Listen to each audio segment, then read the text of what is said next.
मुल्क भर में गुड्स ट्रांसपोर्टर्स की पहिया जाम हड़ताल आज 5वें रोज में जा रही है। विफाकी हुकूमत के साथ होने वाले मुज़ाकरात एक बार फिर नाकाम हो गए हैं।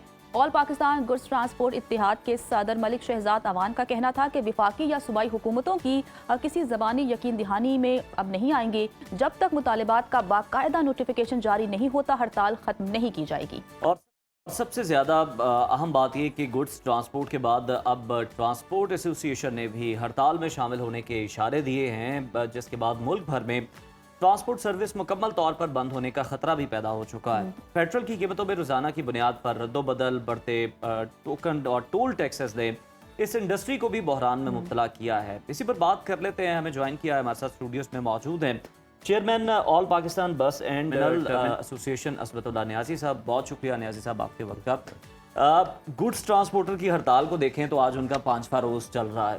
आपकी एसोसिएशन इस मामले पर गौर कर रही है कि आप लोग भी उन्हें ज्वाइन करने जा रहे हैं हड़ताल? देखिए,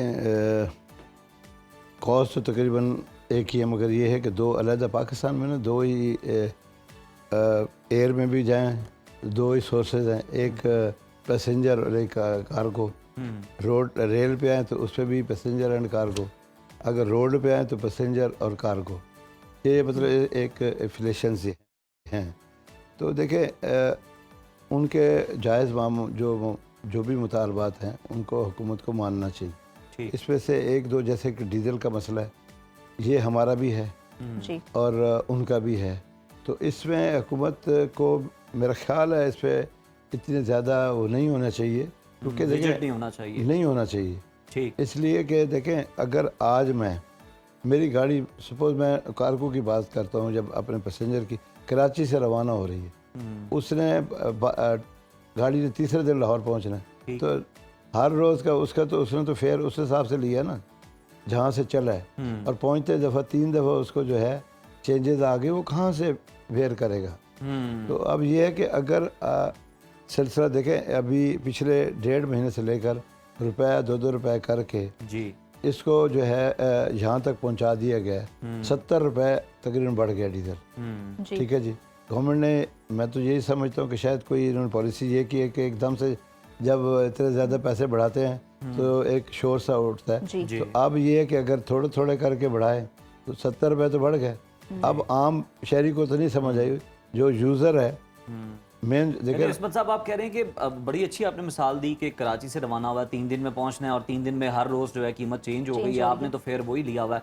तो यानी आप जो हफ्ते बाद था उस पर भी आप किसी हद तक रजामंद थे कि चलें हफ्ते बाद भी आप कर लें तो भी ठीक है, लेकिन ये डेली वाला जो है काबिल कबूल नहीं है। जी बिल्कुल। देखिए, हम लोग पाकिस्तानी लोग हैं, पाकिस्तान में रहना है, हमने पाकिस्तान के निज़ाम में चलना है। तो हमारा जहाँ तक था कि हम इसमें हुकूमत के साथ ताउन कर सकते थे, लेकिन अब खुद ब खुद गाड़ियाँ खड़ी होनी शुरू हो गई।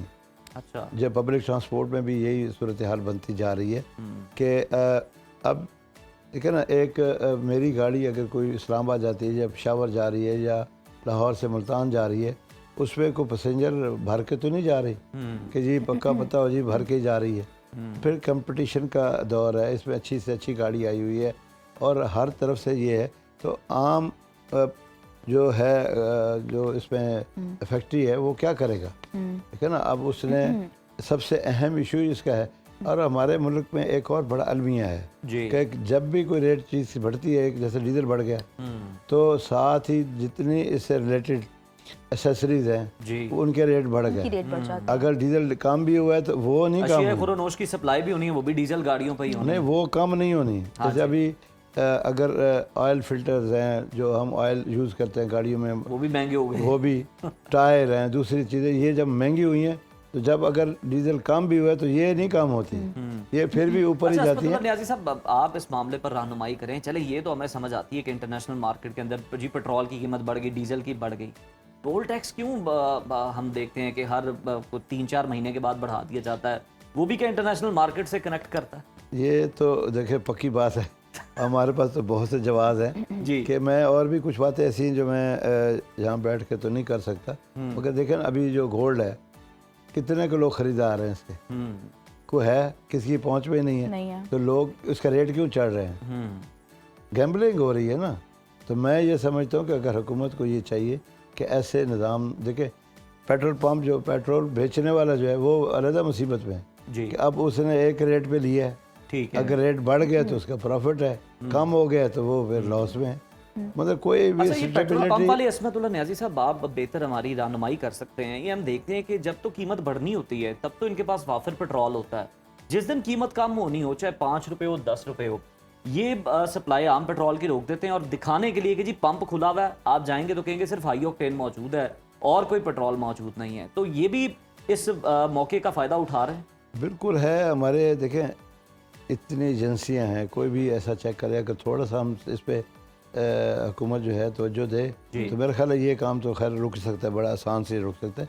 मगर ये है कि इस वक्त पाकिस्तान में जो सबसे अहम चीज़ है वो है कम्युनिकेशन। जी कम्युनिकेशन में जो ट्रांसपोर्ट जो है सबसे अहम चीज़ है, जी। क्योंकि देखें पूरा मुल्क जो है जितनी आपकी निज़ाम जितने भी अभी देखें, मेरी अगर एक शोबा है जिसमें बसेस जो हैं या छोटी गाड़ियाँ बड़ी गाड़ियाँ सारी ऑफिस और फैक्ट्रियों में पैसेंजर लेके जाती हैं, जो स्टाफ लेके जाती हैं, अगर वो रुक जाएं, स्टाफ ही ना जाए जी तो फैक्ट्री चलेगी कैसे, तो सर इसका कुछ ऑफिस कैसे चलेगा, एम्बुलेंस कैसे चलेगी। इसका सोल्यूशन भी तो होना चाहिए ना। सोल्यूशन ये है, देखिए बड़ी अच्छी बात है, शुक्र है। मैं तो खान साहब अलीम खान साहब जो है वो तो कभी किसी से मिलते नहीं हैं, पहली दफ़ा शायद उनको एहसास हो गया कि ये भी कोई इंडस्ट्री है, इसको देखना चाहिए। तो देखें रोड पर लोग क्यों आते हैं, जब कारोबार क्यों बंद करते हैं।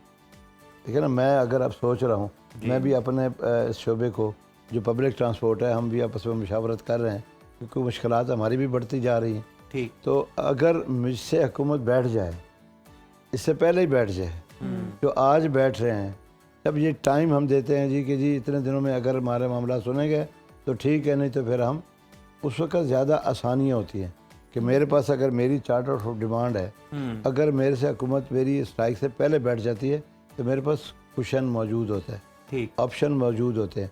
जब आप देखिए हर इस शोबे में मुख्तलिफ छोटी गाड़ी है, एक जिसको हम हाईएस्ट कहते हैं, उसके बाद एक कोस्टर आती है या छोटी गाड़ियाँ जो नॉन एसी, उसके बाद बगैर एयर कंडीशन बसें हैं, एयर कंडीशन बसें हैं, मुख्तलिफ हैं। तो इनके सब के जो है इस सिस्टम में आती है। इसी तरह कार्गो में मुख्तलिफ कैटेगरीज हैं जी। तो उनके हर किसी के अलग अलग इश्यूज़ हैं। तो जब इकट्ठे हो जाते हैं तो एक का इशू नहीं होगा तो कैसे काम होगा। अब वो सब के इशूज़ जो है वो उनको करने हैं। तो ये हुकूमत का काम है, हुकूमत है इसलिए बनाई इसीलिए जाती है, हम अपने नुमाइंदों को भेजते इसीलिए हैं कि ये जाकर हमारे जो है हमारी वकालत करें और हमारे मामलात को समझे, क्योंकि ये हम में से होते हैं ना, अवाम में से जाते हैं। बिल्कुल बिल्कुल आवाम की नुमाइंदगी करते हैं असमत साहब, और हम भी अपने प्लेटफॉर्म से आपने भी जितनी डिस्कशन की यही पैगाम देते हैं कि जनाब मुज़ाकरात के ज़रिए मिल बैठ कर इनके साथ जो इनके मुतालबात हैं सुना जाए, चार्टर ऑफ डिमांड है उसमें से जितने भी मंजूर किए जा सकते हैं उन्हें मंजूर किया जाए, इससे पहले कि सूरत हाल ख़राब हो जाए, लोग जो हैं कार्गो के लिए भी मसाइल हों, ट्रैवल करने के लिए भी मुश्किलात जो हैं वो दरपेश हों और गाड़ियाँ जो हैं वो जनाब सिर्फ टर्मिनल्स की हद तक जो हैं वो वहाँ पर खड़ी हो जाएँ।